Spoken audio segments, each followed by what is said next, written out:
Hello बच्चों, good morning. आज की तारीख है 24 जुलाई 2024। आज के करंट अफेयर क्वेश्चन और लल्लन टॉप प्रश्नों में आप सभी का स्वागत है।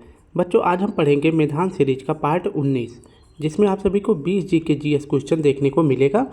और आज के लल्लन टॉप प्रश्न और करंट अफेयर इन दोनों को मिलाकर 50 से 60 करंट अफेयर क्वेश्चन को सॉल्व करने वाले हैं। अगर वीडियो अच्छी लगे तो प्लीज़ स्टूडेंट वीडियो को लाइक करें, शेयर करें, कमेंट जरूर करें। तो चलिए शुरू करते हैं अपने 24 जुलाई के दैनिक समसामयिक सभी प्रतियोगी परीक्षाओं के लिए महत्वपूर्ण प्रश्न। पहला प्रश्न हमारा है, हाल ही में राष्ट्रीय प्रसारण दिवस 2024 कब मनाया गया है? तो इसका सही जवाब हो जाएगा 23 जुलाई को। इसकी व्याख्या देखें तो राष्ट्रीय प्रसारण दिवस कब मनाया जाता है? तो यह 23 जुलाई को मनाया जाता है। पहली बार जो है 23 जुलाई 1927 को मुंबई से भारत में पहली बार प्रसारण हुआ था। किसका? रेडियो का। तो रेडियो का पहली बार कहाँ से प्रसारण हुआ था? मुंबई से प्रसारण हुआ था। और कब हुआ था? तो 23 जुलाई 1927 को हुआ था। इसलिए 23 जुलाई को राष्ट्रीय प्रसारण दिवस मनाया जाता है। इसके बाद 23 जुलाई 1930 को भारतीय प्रसारण सेवा की स्थापना की जाती है। और यही भारतीय प्रसारण सेवा जो है 1936 में ऑल इंडिया रेडियो बन जाता है। ठीक है, तो यहाँ से दो क्वेश्चन याद हो जाएगा आप सभी को। भारतीय प्रसारण सेवा की जो स्थापना होती है यही 1936 में ऑल इंडिया रेडियो बन जाता है। इसके बाद नेक्स्ट बात करते हैं, 22 से 28 जुलाई के बीच जो है शिक्षा सप्ताह मनाया जाएगा, क्योंकि 22 से 28 जुलाई के बीच में नई राष्ट्रीय शिक्षा समिति, जिसे NEP 2020 कहते हैं, लागू किया गया था। और इस बार 2024 में इसकी चौथी वर्षगांठ मनाई जा रही है 22 से 28 जुलाई के बीच में। अगर पूछे कि नई राष्ट्रीय शिक्षा समिति NEP 2020 किस समिति की सिफारिश पर लागू की गई थी? तो यह लागू किया गया था कस्तूरी रंगन समिति की सिफारिश पर NEP 2020 हमारे भारत में आया था। नेक्स्ट हमारा प्रश्न है लल्लन टॉप प्रश्न में देखते हैं। पहला प्रश्न है, हाल ही में UK के महिला सशक्तिकरण पुरस्कार अमल क्लूनी से किसे सम्मानित किया गया है? तो इसका सही जवाब हो जाएगा आरती जी को UK की महिला सशक्तिकरण पुरस्कार अमल क्लूनी से सम्मानित किया गया है। हाल ही में अंतर्राष्ट्रीय बुकर पुरस्कार 2024 से सम्मानित होने वाली पहली जर्मन लेखिका कौन है? तो जेनी अर्पन बेग हैं। नेक्स्ट है, हाल ही में भारतीय वायुसेना ने पहली बार स्वदेशी मोबाइल अस्पताल भीष्म का परीक्षण कहाँ किया है? तो भीष्म क्या है? एक स्वदेशी मोबाइल अस्पताल है। इसका परीक्षण कहाँ से किया गया है? तो आगरा से किया गया है। दूसरा प्रश्न हमारा है, हाल ही में दुनिया की पहली high speed carbon fibre train का अनावरण किसने किया है? तो इसका सही जवाब हो जाएगा चीन ने किया है। इसकी व्याख्या देखें तो विश्व की पहली कार्बन फाइबर निर्मित ट्रेन का अनावरण पूछे किसने किया है? तो चीन ने किया है। और इसकी स्पीड कितनी रहने वाली है? तो 140 किलोमीटर प्रति घंटा रहने वाली है। तो कार्बन फाइबर निर्मित ट्रेन का अनावरण कहाँ किया गया है? चीन में किया गया है, जिसकी स्पीड जो है 140 किलोमीटर पर आवर है। अगर पूछे कि इस कार्बन फाइबर जो ट्रेन का निर्माण किया गया है किस कंपनी के द्वारा किया गया है? तो किंगदाओ कंपनी के द्वारा कार्बन फाइबर ट्रेन का निर्माण किया गया है। इसका निर्माण करने का उद्देश्य क्या है? तो इससे लाभ है, मजबूत और टिकाऊ होगा, पर्यावरण प्रदूषण इससे कम होगा, और स्पीड भी हाई होगी, और यह हल्की ट्रेन होगी। नेक्स्ट एक और प्रश्न आप सभी को याद रखना है। अभी जो है हाल ही में चीन के द्वारा एक उपग्रह को लॉन्च किया गया है, जिसका नाम है गाफेन उपग्रह। तो गाफेन उपग्रह को किसने लॉन्च किया है? चीन ने लॉन्च किया है। किस रॉकेट से लॉन्च किया है? तो यह है लॉन्ग मार्च 4B रॉकेट से लॉन्च किया है चीन ने। और यह किस प्रकार का अगर पूछे उपग्रह है? तो यह एक जासूसी उपग्रह है। तो गाफेन उपग्रह को किसने लॉन्च किया है? चीन ने लॉन्च किया है। नेक्स्ट हमारा है लल्लन टॉप प्रश्न देखें तो, हाल ही में भारत के 50वें शतरंज ग्रैंड मास्टर का खिताब किसने जीता है? तो श्याम निखिल जी ने जीता है। और ये किस राज्य के हैं? तो ये तमिलनाडु के हैं। अगर वहीं पूछे 84वीं कौन बनी है? तो 84वीं ग्रैंड मास्टर है R वैशाली जी। हाल ही में लॉन्च भारत का क्रांतिकारी जनरेटिव चैटबॉट प्लेटफॉर्म कौन सा है? तो भारत का क्रांतिकारी जनरेटिव चैटबॉट का नाम है हनुमान। नेक्स्ट प्रश्न है, हाल ही में संयुक्त राष्ट्र ने अंतर्राष्ट्रीय फुटबॉल दिवस कब मनाने की घोषणा करी है? तो संयुक्त राष्ट्र अंतर्राष्ट्रीय फुटबॉल दिवस पहली बार मनाया गया है 25 मई को। और 24 मई को पहली बार ये भी मनाया गया है, जिसका नाम है मरखोर दिवस। तो मरखोर एक बकरे की तरह दिखने वाला जानवर है। यह मनाया जाता है 24 मई को। तो मरखोर दिवस 24 मई को, 25 मई को अंतर्राष्ट्रीय फुटबॉल दिवस मनाया गया है। नेक्स्ट है, हाल ही में नासा के क्यूरियोसिटी रोवर ने मंगल ग्रह पर किसकी खोज करी है? तो क्यूरियोसिटी रोवर ने मंगल ग्रह पर किसकी खोज करी है? तो इसका सही जवाब हो जाएगा ऑप्शन बी, सल्फर की खोज करी है।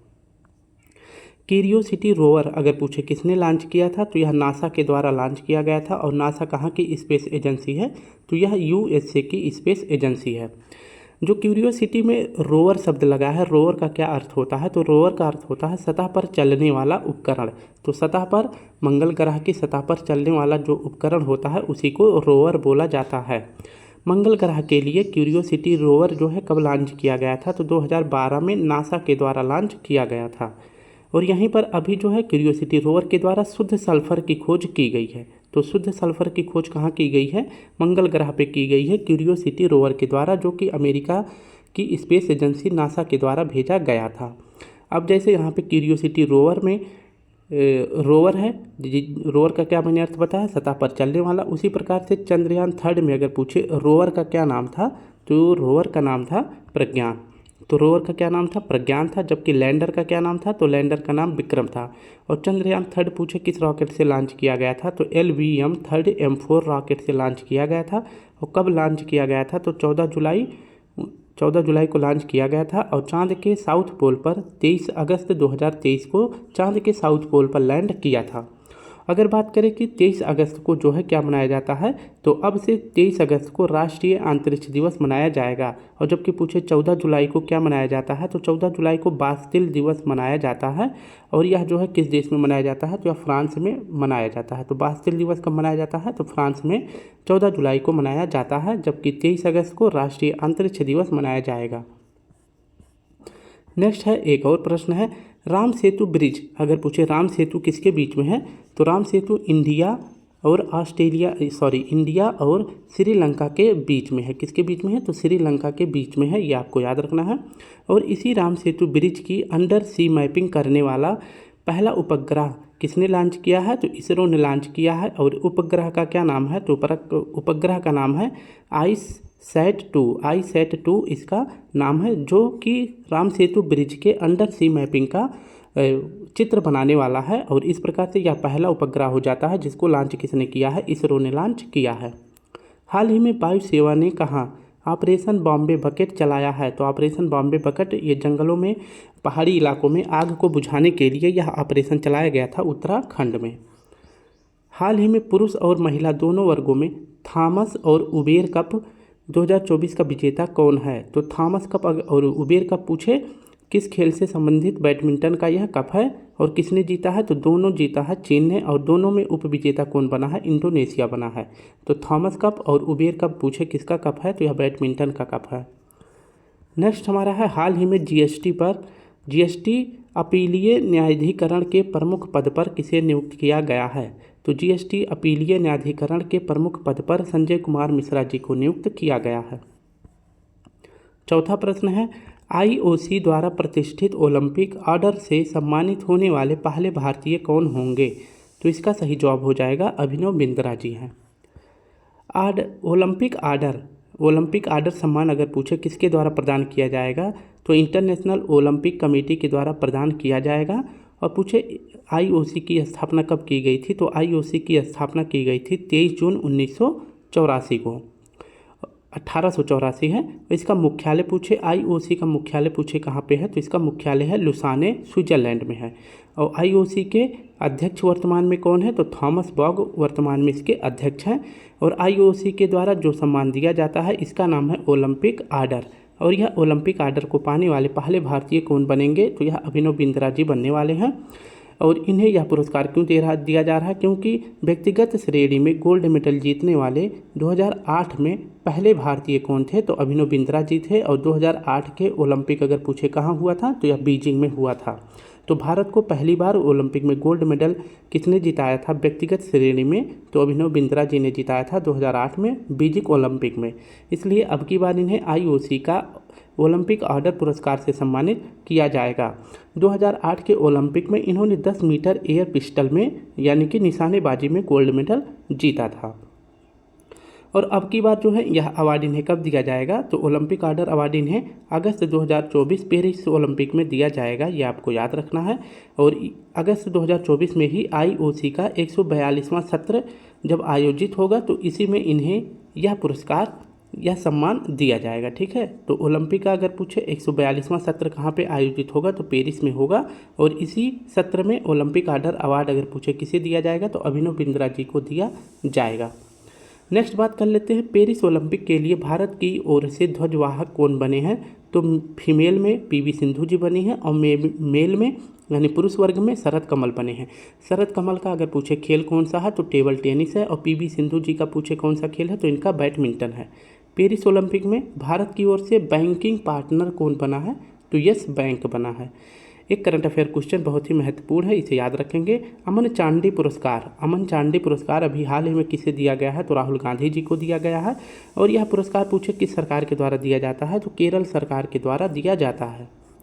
ललन टॉप प्रश्न हमारा है, वर्ल्ड प्रेस फ्रीडम इंडेक्स 2024 में भारत को कौन सा स्थान मिला है, तो 159वां स्थान मिला है प्रेस फ्रीडम में। और अगर पूछे प्रेस फ्रीडम रिपोर्ट किसके द्वारा जारी किया जाता है, तो रिपोर्टर विदाउट बॉर्डर के द्वारा वर्ल्ड प्रेस फ्रीडम इंडेक्स जारी किया जाता है। हाल ही में दूसरी बार green Oscar Whitley gold award 2024 से सम्मानित किया गया है। तो दूसरी बार ग्रीन ऑस्कर व्हिटली अवार्ड किसे मिला है, तो यह पूर्णिमा देवी बर्मन जी को मिला है। दूसरी बार मिला है, पहली बार इन्हें कब मिला था, तो पहली बार इन्हें मिला था 2017 में। कब मिला था, तो 2017 में मिला था। और ये किस राज्य से संबंधित है, तो ये असम से संबंधित है। नेक्स्ट प्रश्न है, हाल ही में भारतीय वायुसेना ने किस देश के साथ होपेक्स अभ्यास का आयोजन किया है, तो होपेक्स अभ्यास जो है भारतीय वायुसेना ने मिस्र की वायुसेना के साथ किया है। भारत और मिस्र के बीच में साइक्लोन अभ्यास भी होता है, तो दोनों अभ्यास याद रखना है। नेक्स्ट प्रश्न देखें तो प्रश्न हमारा है 5वां, एक बार फिर से देख लेते हैं। हाँ, 5वां प्रश्न हमारा है, हाल ही में OTT प्लेटफॉर्म हेलो को लॉन्च करने वाला दूसरा राज्य कौन सा है, तो OTT प्लेटफॉर्म हेलो को लॉन्च करने वाला दूसरा राज्य कौन सा बना है, तो इसका सही जवाब हो जाएगा मेघालय। सॉरी, OTT का फुल फॉर्म होता है ओवर द टॉप। और OTT प्लेटफॉर्म को अगर पूछे लॉन्च करने वाले 2 राज्य बन गए हैं। पहला राज्य कौन बना था, तो पहला राज्य था OTT प्लेटफॉर्म लॉन्च करने वाला केरल। और कौन सा OTT प्लेटफॉर्म लॉन्च किया था, तो सी स्पेस लॉन्च किया था। OTT प्लेटफॉर्म का मतलब होता है जैसे अमेजॉन, फ्लिपकार्ट, इस तरह के जो भी नेटफ्लिक्स, इस तरह के जो भी वेबसाइट होते हैं, उसी तरह से जब सरकार अपने लिए खुद का अपने सरकार के लिए खुद के लिए जो है कोई प्लेटफॉर्म लॉन्च करती है, तो उसे भी OTT प्लेटफॉर्म के अंतर्गत रखा जाता है। तो इस तरह की पहली बार किसी सरकार ने अपना पहला OTT प्लेटफॉर्म लॉन्च किया था केरल ने, जिसका नाम था सी स्पेस। और दूसरा राज्य जो है OTT प्लेटफॉर्म लॉन्च करने वाला कौन सा है, मेघालय है। और इसका OTT नाम क्या है, हेलो है। तो ये भी आपके याद रखेंगे। पहला जो है अगर पूछे OTT प्लेटफॉर्म किसने लॉन्च किया था, तो केरल ने। और दूसरा किसने लॉन्च किया है, मेघालय ने। केरल का नाम है सी स्पेस और मेघालय का नाम है हेलो। अब वही बात करते हैं, मेघालय के CM कौन है, तो कॉनरेड संगमा है। और इनकी पार्टी का नाम है नेशनल पीपुल्स पार्टी, NPP इनकी पार्टी का नाम है। अब वही बात करें मेघालय की राजधानी का क्या नाम है, तो मेघालय की राजधानी का नाम है शिलांग। शिलांग में ही एक फेस्टिवल होता है जिसका नाम है चेरी ब्लॉसम फेस्टिवल। मेघालय में वांगला फेस्टिवल का भी आयोजन किया जाता है। और वांगला फेस्टिवल को 100 ड्रम फेस्टिवल भी कहते हैं। मेघालय में गारो, खासी, जयंतिया ये पहाड़ियाँ भी पाई जाती हैं और इसी नाम से जनजातियाँ भी पाई जाती हैं। एक फेस्टिवल अभी हाल ही में आयोजित हुआ है मेघालय में जिसका नाम है बेहदीन खलम फेस्टिवल। तो बेहदीन खलम फेस्टिवल पूछे कहाँ आयोजित किया गया है, तो यह भी मेघालय में आयोजित किया गया है। ललन टॉप प्रश्न में है, हाल ही में 18वीं लोकसभा के अध्यक्ष पद पर किसे चुना गया है, तो 18वीं लोकसभा के अध्यक्ष बने हैं ओम बिरला जी। जबकि 18वीं लोकसभा के पूछे प्रोटेम स्पीकर कौन बनाए गए हैं, तो भर्तृहरि मेहताब जी बनाए गए हैं। हाल ही में केंद्रीय शिक्षा मंत्रालय ने परीक्षाओं की पारदर्शी संचालन के लिए किसकी अध्यक्षता में उच्च स्तरीय समिति का गठन किया है, तो परीक्षाओं में नकल ना हो इसके लिए एक समिति का गठन किया गया है। और यह समिति किसकी सिफारिश पर गठित की गई है, तो डॉक्टर के राधाकृष्णन की समिति की सिफारिश पर। नेक्स्ट देख लेते हैं, रामनाथ कोविंद समिति की सिफारिश पर एक राष्ट्र एक चुनाव का गठन किया गया है। न्यायाधीश ब्रिजेश कुमार मिश्रा की सिफारिश पर हाथरस में जो बाबा आए थे उनकी घटना की जांच करने के लिए न्यायाधीश ब्रजेश कुमार मिश्रा की समिति गठित की गई है, जबकि विजय राघवन पैनल का गठन किया गया था DRDO की समीक्षा करने के लिए। नेक्स्ट है, हाल ही में यूनेस्को की सूची में शामिल भारत का पहला साहित्यिक शहर कौन सा है? तो यह कोझिकोड शहर है। और ये कहाँ का शहर है? तो यह केरल का शहर है और कोझिकोड में ही भारत का मसाला अनुसंधान केंद्र स्थित है। छठा प्रश्न है, हाल ही में भारतीय रेसर कुश मैनी ने अपने कैरियर की पहली F2 रेस जीतने की उपलब्धि कहाँ हासिल की है? तो इसका सही जवाब हो जाएगा हंगरी में। भारत के जो है रेसर हैं जिनका नाम है कुश मैनी, इन्होंने अभी हाल ही में F2 रेस को जीत लिया है। तो F2 रेस के विजेता कौन बन गए हैं? कुश मैनी बन गए हैं और ये पहले भारतीय बन गए हैं। और पूछे कि F2 रेस, इसे जो है Hungary grand prix F2 race भी कहते हैं। तो इसको अभी 2024 में किसने जीता है? तो कुश मैन ने जीता है। और Hungary grand prix F2 race का आयोजन पूछे कहाँ किया गया है? तो हंगरी में किया गया है। ठीक है, तो प्रश्न इतना ही था। तो Hungary grand prix F2 race को किसने जीता है? तो पहले भारतीय बन गए हैं कुश मैनी जी। और इस रेस का आयोजन कहाँ किया गया है? तो हंगरी में किया गया है। अब वहीं पूछे F1 यानी फार्मूला रेस 1 को किसने जीता है? तो ऑस्ट्रेलिया के रेसर हैं जिनका नाम है ऑस्कर पियास्ट्री, इन्होंने जीत लिया है। हंगरी की राजधानी का नाम पूछे तो बुडापेस्ट है। और हंगरी के राष्ट्रपति कौन चुने गए हैं? तमस सुलियोक चुने गए हैं। और हंगरी के राष्ट्रपति जो तमस सुलियोक हैं, इनके पहले कौन थी? तो इनके पहले थी कैटलीन नोवाक। हंगरी में जो घास का मैदान पाया जाता है इसको क्या कहते हैं? इसको पुस्ताज कहते हैं। नेक्स्ट लल्लन टॉप प्रश्न है, 10वां अंतर्राष्ट्रीय योग दिवस 2024 कब मनाया गया है? तो 21 जून को मनाया गया है।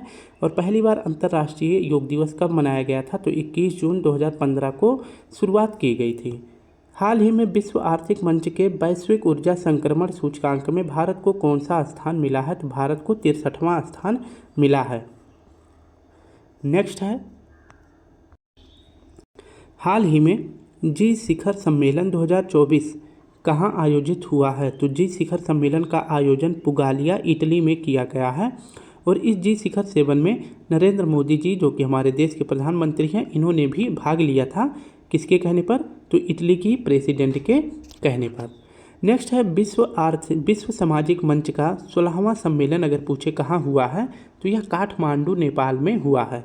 तो विश्व सामाजिक मंच का 16वां सम्मेलन पूछे कहाँ हुआ है? तो काठमांडू नेपाल में हुआ है। हाल ही में उपवन योजना और हेरिटेज ट्री अडॉप्शन योजना किसने प्रारंभ करी है? तो ये दोनों योजनाएं पूछे किसके द्वारा शुरू किया गया है? तो उत्तर प्रदेश सरकार के द्वारा शुरू किया गया है। तो उपवन योजना और हेरिटेज ट्री अडॉप्शन योजना पूछे किस सरकार ने शुरू किया है? तो उत्तर प्रदेश के CM योगी आदित्यनाथ जी के द्वारा शुरू किया गया है। उपवन योजना के तहत जो है सड़क किनारे, जो पार्क के किनारे, यहाँ पे जो है वृक्षारोपण किया जाएगा। जबकि हेरिटेज ट्री अडॉप्शन योजना के तहत जो भी 100 साल से अधिक पुराने पेड़ होंगे उनको विरासत पेड़ घोषित किया जाएगा और उनको गोद लिया जाएगा। ठीक है, तो अगर पूछे विरासत पेड़ यानी 100 साल से अधिक, सबसे ज़्यादा पेड़ अगर पूछे किस राज्य में, किस जिले में पाया जाता है, तो सबसे ज़्यादा पेड़ पाए जाते हैं वाराणसी में। लगभग 1000 पेड़ ऐसे हैं जो 100 साल से पुराने हैं। तो ये दोनों योजनाएं आप सभी को याद रखना है, उत्तर प्रदेश सरकार के द्वारा शुरू किया गया है। कुछ दिनों पहले अभी हाल ही में इसी तरह की एक योजना और शुरू की गई थी जिसका नाम है मित्रवन योजना। तो मित्रवन योजना, यह जो भी उत्तर प्रदेश के राज्य हैं, जो ज़िले हैं, जो राज्यों से सीमा बनाते हैं, मान लीजिए ये कुछ उत्तर प्रदेश का इस प्रकार से मैप है। ठीक है, तो कुछ इस प्रकार का मैप है। तो जैसे उत्तर प्रदेश से जो भी राज्य सीमा बनाते हैं, इधर जो है उत्तराखंड सीमा बनाता है, फिर इसके बाद हिमाचल प्रदेश, फिर यहाँ पे हरियाणा, इसके बाद दिल्ली और राजस्थान, फिर यहाँ पे मध्य प्रदेश पूरा इतना, और यहाँ पे छत्तीसगढ़, झारखंड, बिहार। तो ये भी जो सीमा बनाते हैं राज्य और केंद्र शासित प्रदेश, यहाँ पर जो है वृक्षारोपण किया जाएगा। और साथ साथ में जो भी 7 जिले हैं नेपाल के, उत्तर प्रदेश के जो 7 जिले हैं जो नेपाल से सीमा बनाते हैं, तो यहाँ पर भी कह सकते हैं कि उत्तर प्रदेश के किनारे किनारे जो है वृक्षारोपण किया जाएगा। किस योजना के तहत? तो मित्रवन योजना के तहत किया जाएगा। उत्तर प्रदेश की अगर पूछे राज्यपाल कौन है? तो आनंदीबेन पटेल जी हैं। नेक्स्ट बात करते हैं श्रमिक बसेरा योजना। श्रमिक बसेरा योजना ये बहुत ही इंपॉर्टेंट है। अगर पूछे यह योजना कहाँ शुरू की गई है तो गुजरात में शुरू की गई है। श्रमिक मतलब होता है जो भी लेबर होंगे, मान लीजिए कि एक जगह से दूसरे जगह पे अगर काम करने जाते हैं तो इस तरह की योजना गुजरात में शुरू की गई है। उनको जो है 5 रुपये प्रतिदिन के देने होंगे और वो जो है आवास में रह सकते हैं। ठीक है, तो 5 रुपये खर्च करके वो श्रमिक बसेरा योजना का लाभ उठा सकते हैं। यानी कि अगर रात उन्हें बिताना है तो 5 रुपये गुजरात सरकार को देकर वो श्रमिक योजना में सो सकते हैं। ठीक है, नेक्स्ट अगर बात करते हैं लल्लन टॉप प्रश्न में, हाल ही में आंध्र प्रदेश के सीएम के रूप में किसने शपथ ली है? तो चंद्रबाबू नायडू जी ने ली है। इनकी पार्टी का नाम है तेलुगु देशम पार्टी यानी टीडीपी इनकी पार्टी का नाम है। और आंध्र प्रदेश के उप मुख्यमंत्री कौन बनाए गए हैं? पवन कल्याण जी बनाए गए हैं। झारखंड के नए सीएम कौन बने हैं? तो हेमंत सोरेन जी बने हैं। उड़ीसा का नया मुख्यमंत्री किसे बनाया गया है? तो मोहन चरण मांझी जी को बनाया गया है। यह एक आदिवासी नेता हैं। नेक्स्ट है हाल ही में नए मुख्यमंत्री हरियाणा के नए मुख्यमंत्री कौन बनाए गए हैं? तो नायब सिंह सैनी बनाए गए हैं। सिक्किम के नए मुख्यमंत्री कौन बने हैं? तो प्रेम सिंह तमांग बने हैं। अरुणाचल प्रदेश के मुख्यमंत्री प्रेमा खांडू जी बनाए गए हैं। वैश्विक लैंगिक अंतराल सूचकांक 2024 में भारत को कौन सा स्थान मिला है? तो लैंगिक वैश्विक अंतराल सूचकांक में भारत को 129वां स्थान मिला है। और यह जो है रिपोर्ट अगर पूछे यह सूचकांक किसके द्वारा जारी किया जाता है? तो वर्ल्ड इकोनॉमिक फोरम के द्वारा जारी किया जाता है, यानी WEF के द्वारा जारी किया जाता है। हाल ही में विमान दुर्घटना में मरने वाले उपराष्ट्रपति सौलोस चिलिमा का संबंध किस देश से है? तो ये मलावी के उपराष्ट्रपति थे। और वही पूछे कि ईरान के राष्ट्रपति जिनका भी हाल ही में विमान दुर्घटना में मृत्यु हो गया है, उनका नाम है इब्राहिम रईसी। नेक्स्ट हमारा प्रश्न है 8वां, हाल ही में 6G शास्त्रीय और क्वांटम संचार के लिए उत्कृष्टता केंद्र का अनावरण या उद्घाटन कहाँ हुआ है? तो इसका सही जवाब हो जाएगा चेन्नई में। 6G शास्त्रीय और क्वांटम संचार के लिए उत्कृष्टता केंद्र अगर पूछे की शुरुआत कहाँ की गई है? तो चेन्नई में की गई है। और किसने किया है? तो IIT मद्रास ने किया है। 6G शास्त्रीय और क्वांटम संचार को शुरू क्यों किया गया है? क्योंकि 6G टेक्नोलॉजी को बढ़ावा देने के लिए और रिसर्च करने के लिए उत्कृष्टता केंद्र चेन्नई में खोला गया है IIT मद्रास के द्वारा। एक और क्वेश्चन याद रखेंगे,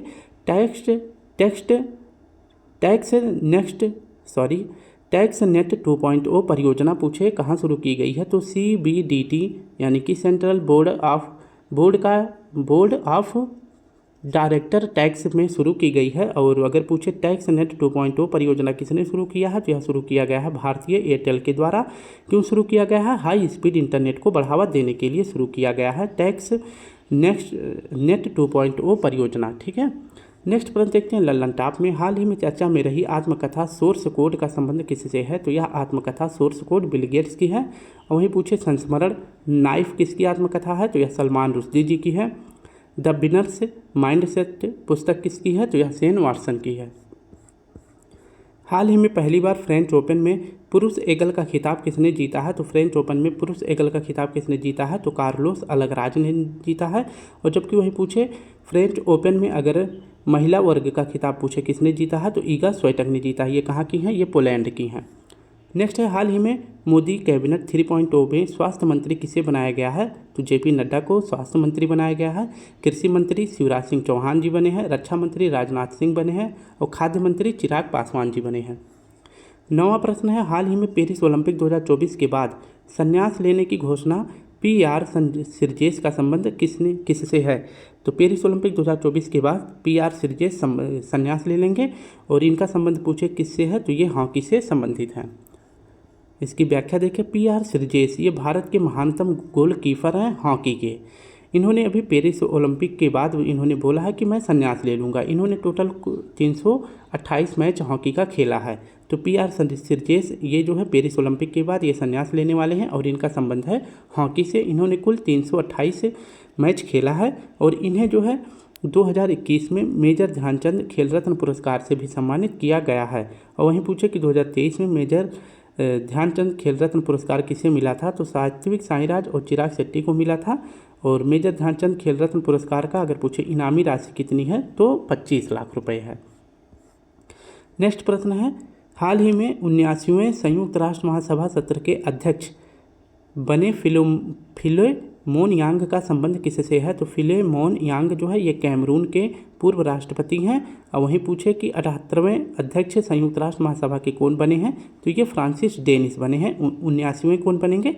तो ये बनेंगे कैमरून के फिलेमोन यांग। नेक्स्ट है, हाल ही में किस राज्य के पक्षी अभ्यारण्य नागी और नकटी को रामसर सूची में शामिल किया गया है? तो ये दोनों रामसर सूची कहाँ के हैं? बिहार के हैं, इसे आप याद रखेंगे, नागी और नकटी।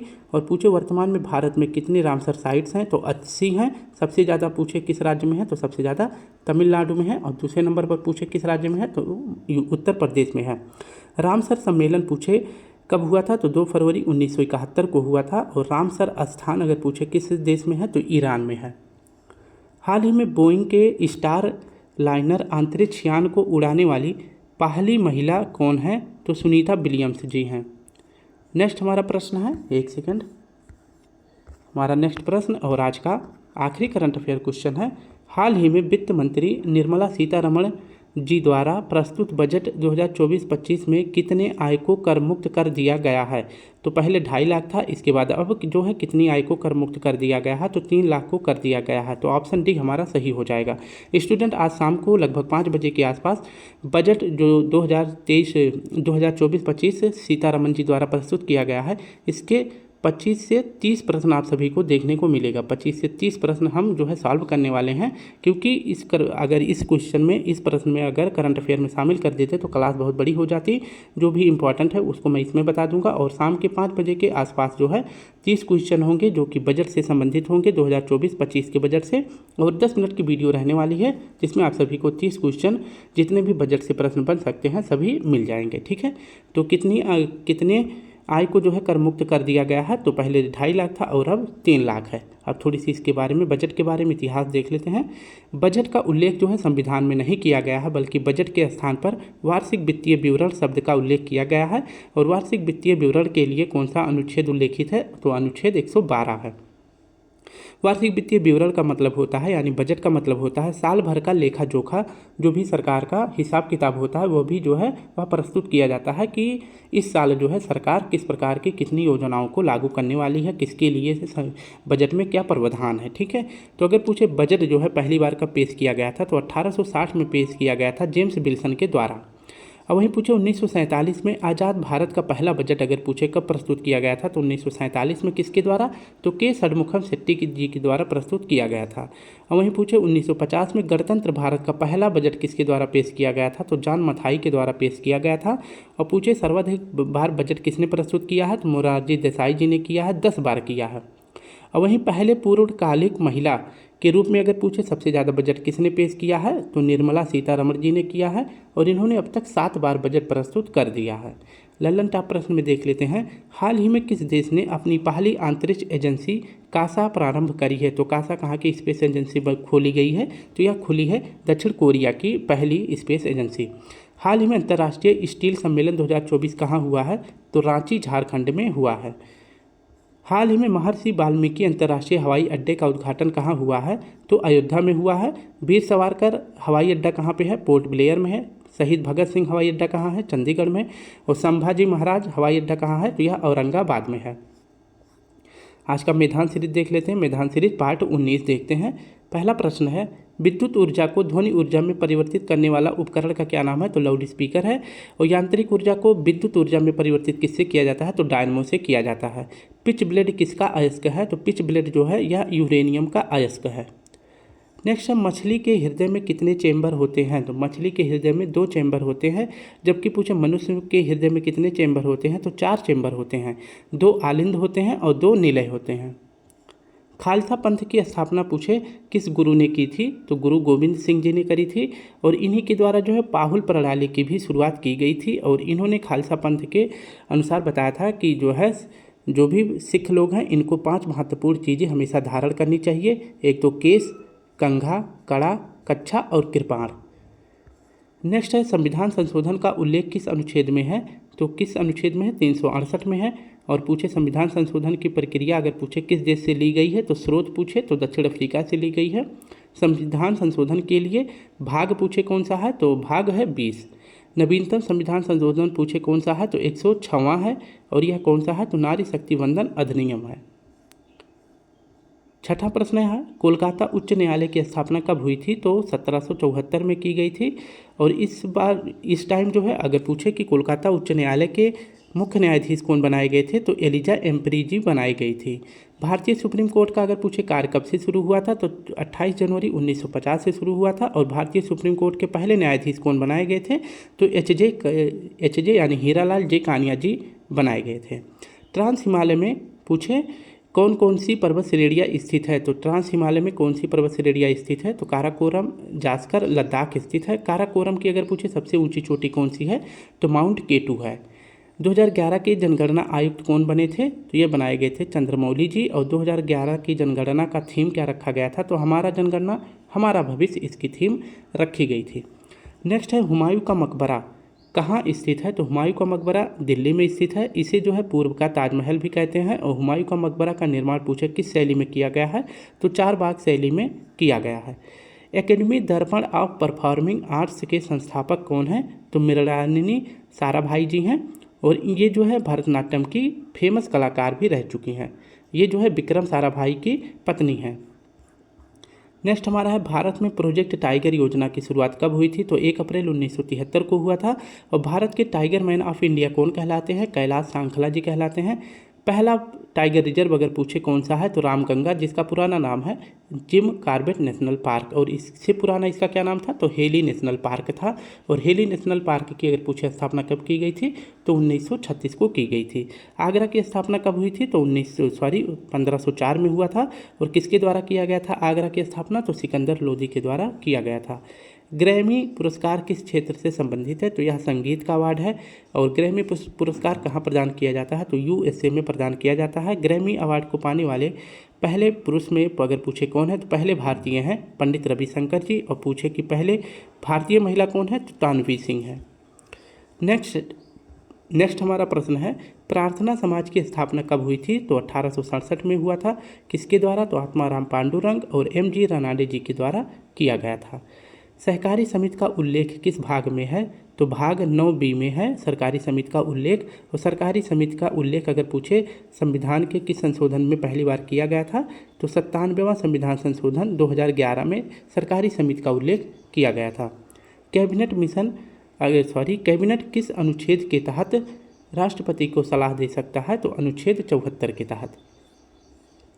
यामिनी कृष्णमूर्ति किस नृत्य से संबंधित हैं, तो भरतनाट्यम और कुचिपुड़ी नृत्य से संबंधित है यामिनी कृष्णमूर्ति जी। और इनकी आत्मकथा का नाम पूछे अ पैशन ऑफ डांस इनकी आत्मकथा है।